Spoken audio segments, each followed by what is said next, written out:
What's going on, everybody? It's KRYPTONIAN SAIYAN here, bringing you guys another Black Clover review for Black Clover Chapter 360, and this time we have a huge chapter that we gotta unpack because it seems as broken and overpowered as Lucius is. He made one critical lapse in judgment and is showing signs of being set up for defeat, and it all goes back to Asta, our lovable doofus hero. It's pretty clear that when all this is said and done, Lucius is gonna end up like Thor from Thor Ragnarok and have that sequence where he says, "You might be wondering how I got here," because the walls are beginning to close in on Lucius, the rogue wizard king. So my initial thoughts out of the way, let's back things up a bit and let's get into the review itself. So the chapter opens up with Noelle fighting her mother, and we see Noelle letting off a destructive flow of magic at her mother. But before we can get too far into this fight, Tabata subverts our expectations by doing the one thing none of us expected. He shifts the battleground from Noelle back to Lucius versus Yuno. While this might initially get under your skin, I will say I get why Tabata changed the scope on this battle in this chapter, and the information we get in the chapter from Lucius' perspective is something that really explains why he made this decision, because it adds more weight to how well some of these characters like Leona and Noelle are doing against the paladins. Yuno is now using the deadly combination of wind and star magic and is beginning to pressure Lucius, now matching his speed in combat, which is a huge power for Yuno because we know how insanely fast Lucius is, which means Lucius is in trouble because he admits he never expected Yuno to be this fast. Yuno then uses his shield of wind magic against Lucius and proceeds to speed up even further, and Yuno states that he's looking to end the battle, which are really big words for the Prince of the Spade Kingdom, and Lucius is now officially shook because he knows that Yuno isn't just talking, but instead Yuno's looking to back up the very words that he says to Lucius, and that's something that's alarming Lucius. He begins to start going over the information that he has on Yuno, saying that Yuno should not be this powerful at this point in the timeline. In the timelines that Lucius had been able to see, when Yuno was the strongest person, there was no rebellion, and Yuno had grown up in the Spade Kingdom and not in the Clover Kingdom like the Yuno before him. He goes on to say that the Yuno who he had seen in that one timeline was a Yuno who needed several years to master star magic, but this Yuno standing before him managed to master it in only 1 year's time, and he's even more powerful than any version of Yuno he's seen in other timelines. However, it runs deeper than that and explains why we've seen so many jumps in the battlefield, where we went from Leona versus Morris to Noelle versus Asir, and now back to Yuno versus Lucius. According to Lucius, the fighters he's seeing right now are each far more powerful than they should have been in this timeline. In no timeline did Lucius ever see a world where Noelle was the most powerful wizard from the Silver family. In no world did Morris not one-shot Leona, which, wow, that is crazy. And Fuego should have already been dead and no longer exists. The Magic Knights should have all fallen at this point in battle, and it's beginning to freak Lucius out because none of this was expected. According to him, this entire world is wrong, and it's not like anything he's seen before, and it leads to Lucius coming to the conclusion, which is that this is the one world where Asta has affected it, and it's at that point Yuno finally lands his attack on Lucius. Now, let's go ahead and unpack what we have here in the chapter, and let's start with the obvious information, which is that we're clearly seeing the rivalry effect, not just for Yuno, but for all the other characters who Lucius had mentioned. When we go back to the events of the Black Clover story, there are multiple things that really stand out. In particular, the fact that Asta, through his sheer guts and ironclad faith and his resolve to never give up no matter the circumstances, he's impacted each of these characters and consistently had each of them pushed to new levels of power. In the last chapter, one of the things we saw clearly was how much Asta pushed Noelle in a pursuit for more power,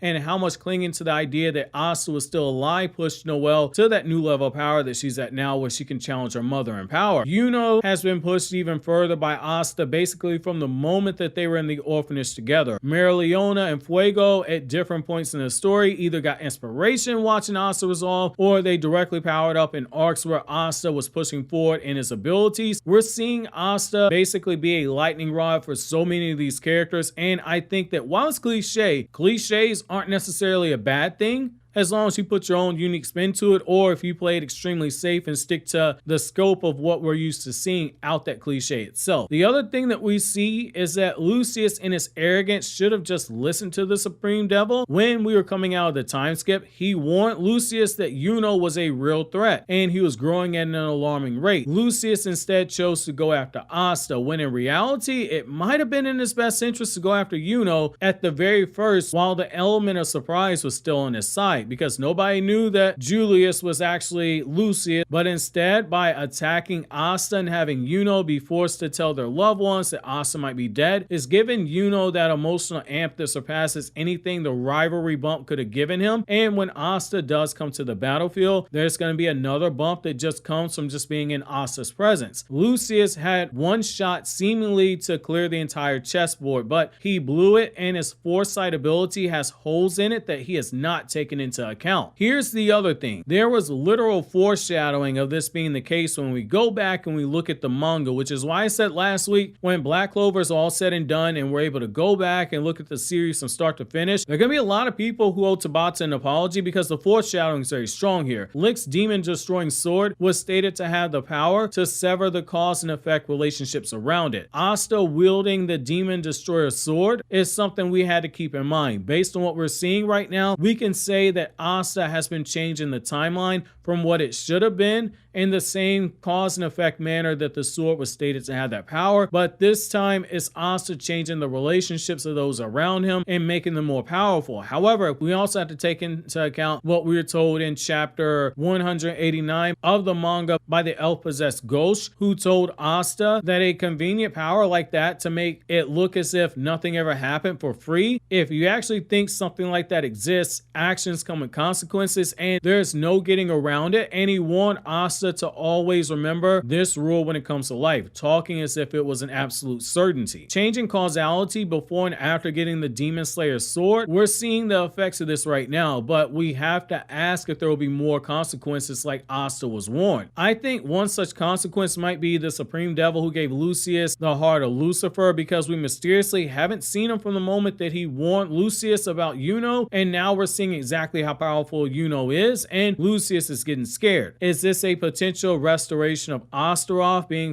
planned by the Supreme Devil? Is this like another Black Zetsu and Kage situation? After all, what devil actually wants a human to be a supreme ruler? Yes, Lucius has the power of the Time Devil, but Lucius is still human. And when you think about it, that is something you have to keep in mind. Those are two things I definitely think we have to keep circled. The effects of Asta on this timeline being greater than Lucius ever anticipated and what the Supreme Devil might actually be up to. I do not believe that Asta forgot about that Supreme Devil. These anomalies in Lucius' foresight is something that is alarming, especially given that the Clover Kingdom right now is much stronger than he anticipated. I think we have to ask, is time being manipulated by someone else? Asta is proving to be the one thing in this timeline that just so happens to be a thumbscrew to Lucius, and he's in the one timeline that Lucius never saw play out in the way that it did. Asta just happens to be robbed of his magic power at birth and just happens to be matched up with Libe and able to use anti-magic power. The number of swords each versatile has grown as the series has increased in terms of its length, and Asta just happens to be teleported to the land of Sun where he can grow strong enough to come back and challenge Lucius. This feels like there's another force at work guiding these events. Could it be Astaroth who